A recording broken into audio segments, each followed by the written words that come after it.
Australia has a keen responsibility to really lead the world in climate change. We have to drastically and swiftly reduce our greenhouse gas pollution levels. Are we going to be the ones that could have saved the reef but didn't? You're listening to the Climate Council podcast.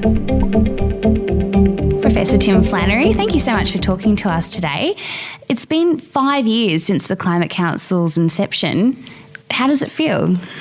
It feels like a lot less than 5 years. It's been such a ride, you know, Lex. We started off almost immediately after the Climate Commission was sacked by the Abbott Government. It was really the first act of the Abbott Government. We knew we needed to do something, but we weren't sure about how strong the public support would be. So I must say, when I stood up and announced that we were going to try to form the Climate Council and appeal to the public for funding, my heart was in my mouth, because if we'd have failed, it would have set back the cause of addressing climate change many years in this country. Can you remember the moment when you found out that this is what was going to happen? And then can you tell us about how you came to decide, all right, we're going to take action, we're going to have another crack? Sure. Well, it was really myself and the climate commissioners who had decided that we had been treated very unfairly by the Abbott government. They were closing down a website which we put a lot of effort into, and which was really an educational tool used by teachers all around the country. So we decided then we wanted to continue that educational role. And thank heavens we had a few bright young people on the team, such as Amanda McKenzie, who charted a way forward for us. And so we took the leap of faith and decided that we would announce that we were going to continue. But I remember, you know, that evening when the first donations came in, I was so relieved. Yes, it was David from Western Australia, I think, who gave us $15. And at least that started things off. And I remember being called by members of the conservative media through the day saying, how much have you got now? How much have you got? You know, wanting to really say it's been a failure, you know. And once we'd got up to about $500,000, they stopped calling, which was really nice.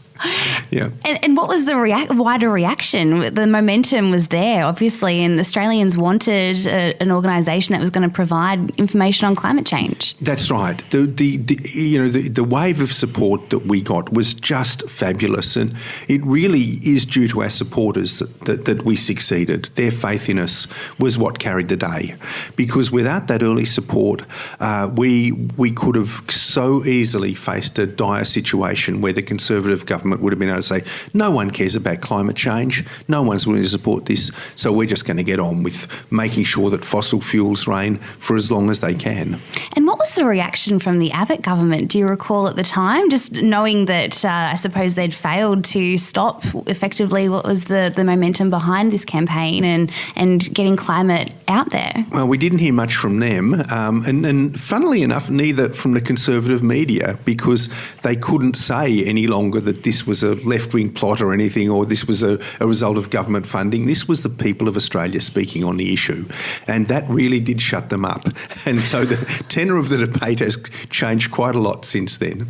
And so what was your first order of business at the Climate Council? I remember trying to get a bank account set up, and it was just terribly torturous getting us all together, because we're in different cities and so forth, and scrambling really for days to cope with this whole thing.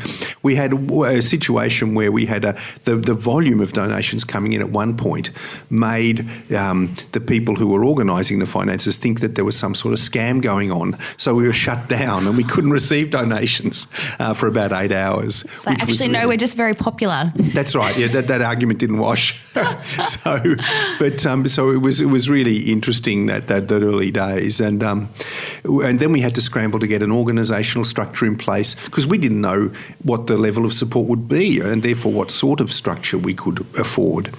And I remember our ambitions was just so low that first few weeks. We were thinking, if we can just survive 3 months or 6 months, that would be great. But, you know, here we are now, 5 years on. I think the staff is 4 times larger than it was under the government, and we are so much more efficient. You know, we've produced 100 reports. We've, you know, $100 million worth of media coverage. I mean, these things were unimaginable, honestly, when we started. And do you feel that the Climate Council has achieved the goals that were set out, I suppose, in those very early days at least? Look, I think we've more than achieved them. We've done things that I didn't imagine us being able to do. And if I could just say, part of that is due to this young and incredibly bright staff that we've been able to attract. So, among the things I couldn't have envisaged was the city's power partnership. Who would have guessed that the Climate Council would be the kind of the pivot really around which our council actions around Australia were starting to coalesce. So we're now seeing, the level of government that's most responsible, the council level, is the one taking real, meaningful and big action on this with the help of the Climate Council. That is amazing for me. And the Barrier Reef campaign, again, I couldn't have foreseen us being able to do that. And I suppose, the biggest thing for me in some ways is the number of really bright young people whose careers we've helped kickstart in conservation and climate change action. And that's amazing. We've had a lot of people come in and out for various reasons, and everyone that goes out, that they have had a brilliant start in making a better world for the future. And I think honestly, that'll be one of the most enduring legacies. And what are you hoping for the future for the Climate Council? Look, I dare not hope too much. I'm so risk averse in some ways. Look, I think that we will. I hope we'll continue. I hope we can grow the city's power partnership into a really powerful tool for getting runs on the board, getting actual action happening, and that I can see that start to happen now. I hope we can find ways to do much more around the Great Barrier Reef. I mean, time is running out for the reef, and we have to do something. And I hope we can incentivise action at so many other levels. I think we need to probably make more use of our supporter base in a way to try to energise action at the local and state levels, and maybe at the federal level. Who knows? We may yet have a change of policy or government which will allow us to really make some advances there. What do you think? I know you've touched on the city's power partnership and the Great Barrier Reef, but what are some of the other wins that the Climate Council's had? I know that when the Climate Commission was abolished, renewables weren't as popular or as well known as they are today. Do you think that's something that the Climate Council can claim a small part in? Look, I do think the Climate Council has played a role in both of those areas.